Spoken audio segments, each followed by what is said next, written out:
Dr. Jerry Klein, Chief Veterinary Officer of the American Kennel Club. This is kind of bewildering, isn't it? It is because, well, first of all, as a dog owner and as a vet and part of the American Kennel Club, we encourage any and all research that helps us understand dogs better. And, whether it's in health or caring for them, but even in behavior and personality. And being a vet and emergency for 35 years here in Chicago and judging dogs, we know that they're not exactly the same. And I think that the conclusions of the survey are more concerning because it tells people when you're going to get a dog that it doesn't really matter what kind of dog it is. It does, that's all kind of basically they're all the same. And I think that kind of sends a message that could be a little concerning for the happiness and the contentment of a prospective dog owner, but also the life of the dog. If it doesn't work out, the thing is that are they going to return the dog because it's too much dog or too active? So there has to be some kind of basis for information and education. Yeah, I'm thinking about the American Kennel Club and others. You think about the difference, say, from Newfoundlands that I grew up with versus American Staffordshire Terriers, which are essentially pit bulls. We'll put up the graphic right here.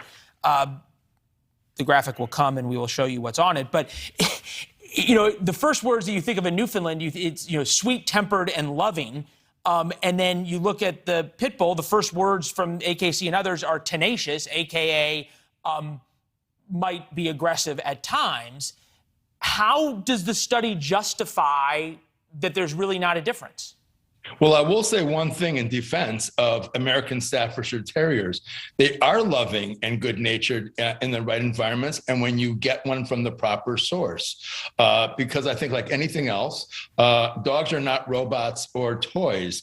They're living, breathing creatures that have been developed. So they're genetically made a certain way, but also how we raise them and how we nurture them and socialize them has a lot to do with how they turn out. So I think there's an inclination for a certain type of behavior. And I think that's what's important. So there are certain breeds that are hardwired to do certain things.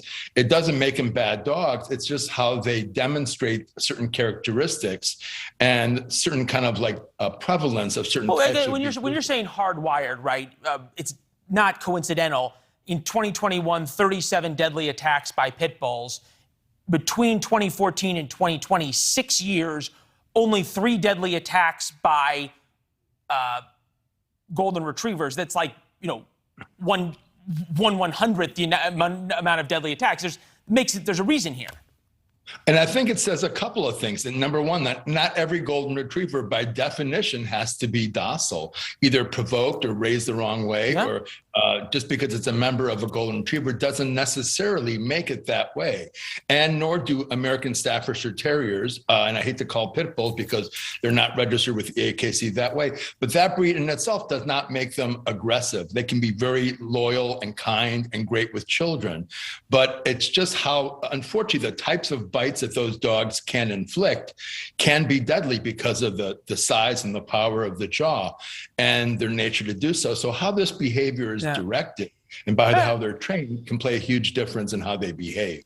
Checked with another fellow, Nicholas Dodman, who studies dog behavior at Tufts. Wasn't able to join us tonight, but he wrote back some real issues with this study. And I think you make a great point because all of a sudden people, if people read this and say, oh, well, I can make any dog a great dog, or if I get a beagle, it's going to act the same as, a Newfoundland, it's going to be different. You scent hounds, like bloodhounds, are difficult to train because they spend their time with their nose on the ground. Sight hounds, greyhounds work on vision, chase any moving target.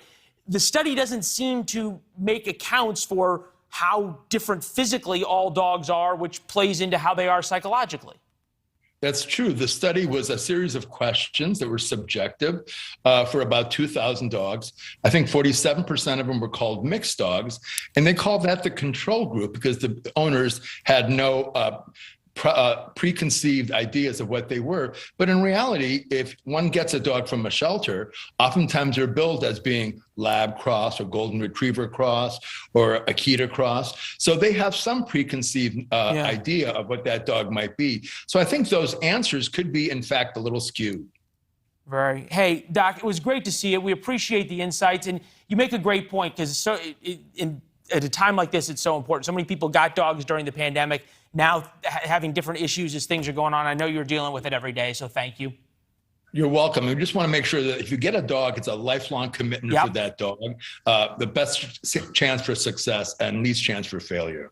Very, very well said that it is a lifelong commitment. And as I said recently, the best decision I've ever made, my parents ever made for me. So thank you. You're welcome. Thank you. All right. Good to see you. Thanks for watching. Click the red subscribe button below so you can get more of NewsNation's fact-driven, unbiased coverage.